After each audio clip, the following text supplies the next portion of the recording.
Hello everyone and welcome back to my channel.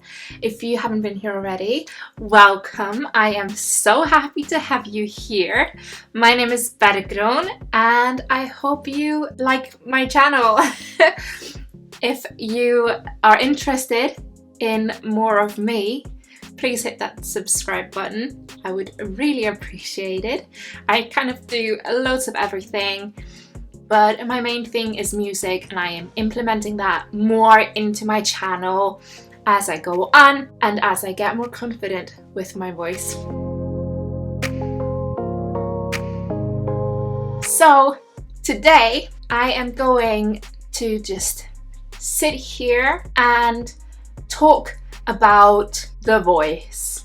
So I was watching a podcast on YouTube because it's a podcast and there was a film made from one of my favorite YouTubers, Colleen Ballinger. I love her, she's amazing. So I've been watching her for the last year because she was vlogging like every day. And I got a tiny bit upset when she said something in this last episode. They were talking about, so she and her husband were talking about crew necks, like mock turtlenecks, and then they, like, Eric, her husband, was like all of a sudden kind of like sheltering his Adam's apple, and they started talking about that, and Colleen said, "Oh, the Adam's apple," and he was like, yeah, the thing that men have," and she was like, "Oh yeah, I don't think women have it, or I'm pretty sure," something like that. And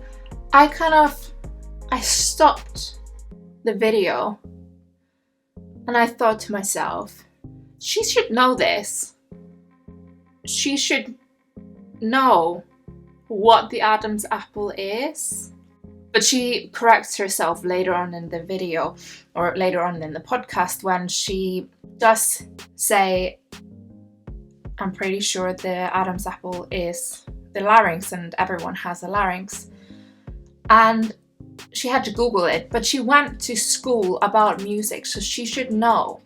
And it just came to me that a lot of people probably don't know. So I already know, or I already knew, that people don't know a lot about the voice and the throat and how it all works.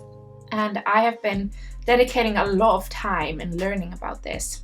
And I have heard from a lot of people saying they don't know, like when I was, so I did a vocal health first aid course to get certified as a vocal health first aider.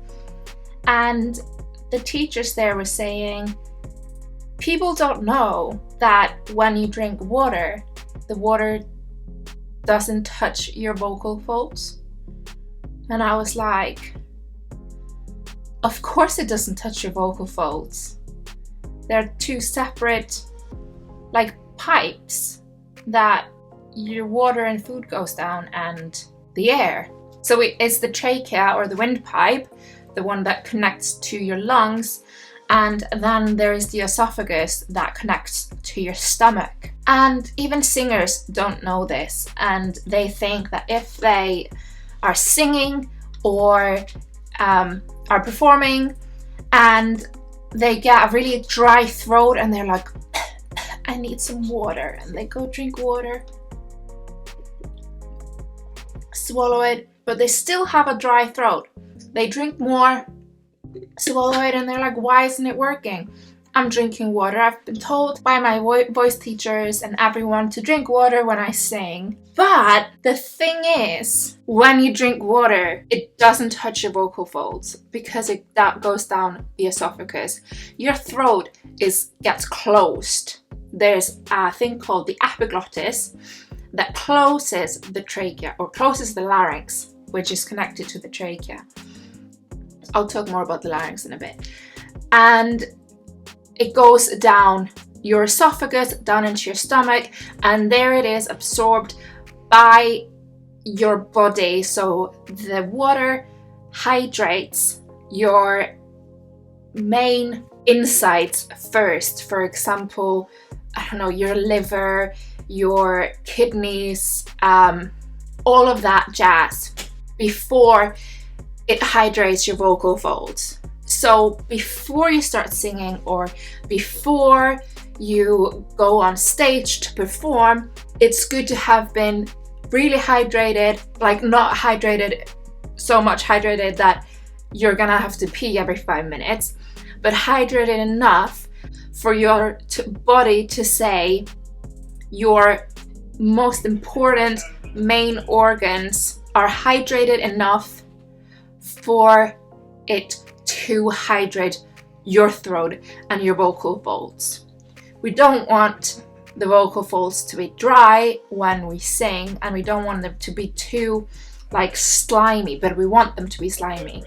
We don't want so it's like phlegm basically, and we need to have the vocal folds very moist, but then we can get like phlegm into our larynx that like sits kind of on the vocal folds or something, and sometimes it's uncomfortable when there's too much. But in order for the vocal folds to move, you need that hydration, that slime phlegmy thing. It's not bad, it's what you need to do, but you cannot hydrate your voice just by taking a sip of water.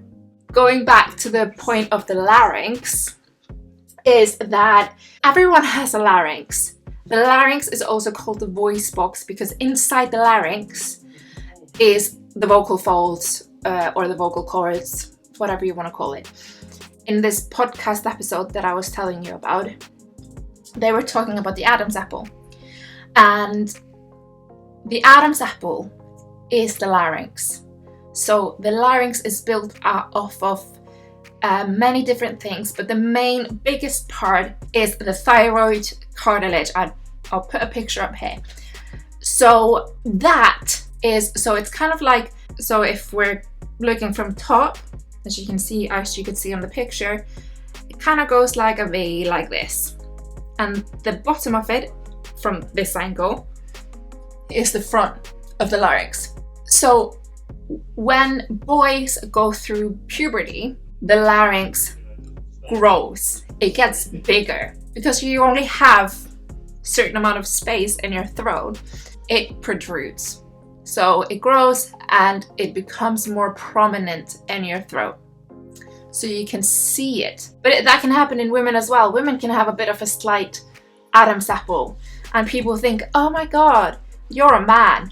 No, because everyone has a larynx. If you don't have a larynx, you are not alive.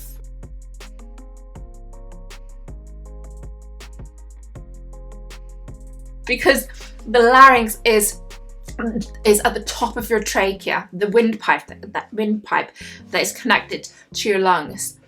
And the vocal folds always stay open. So the vocal folds are inside, and they're just muscles, and there are muscles that move them.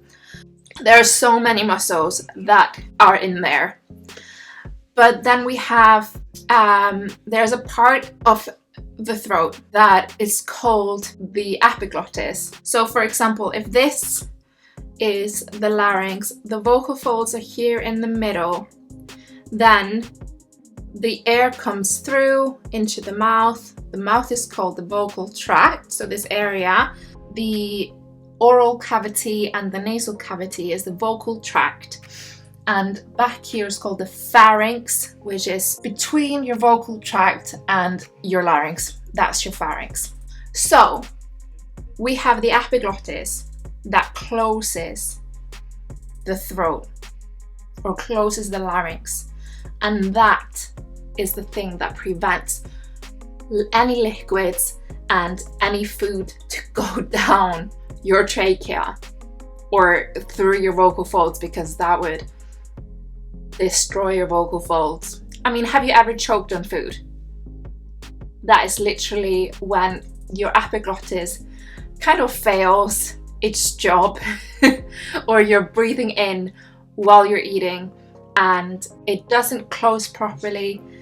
You accidentally inhale a part of your food, you inhale a part of your even saliva or water or anything that you're drinking, and it goes down into your larynx and touches your vocal folds.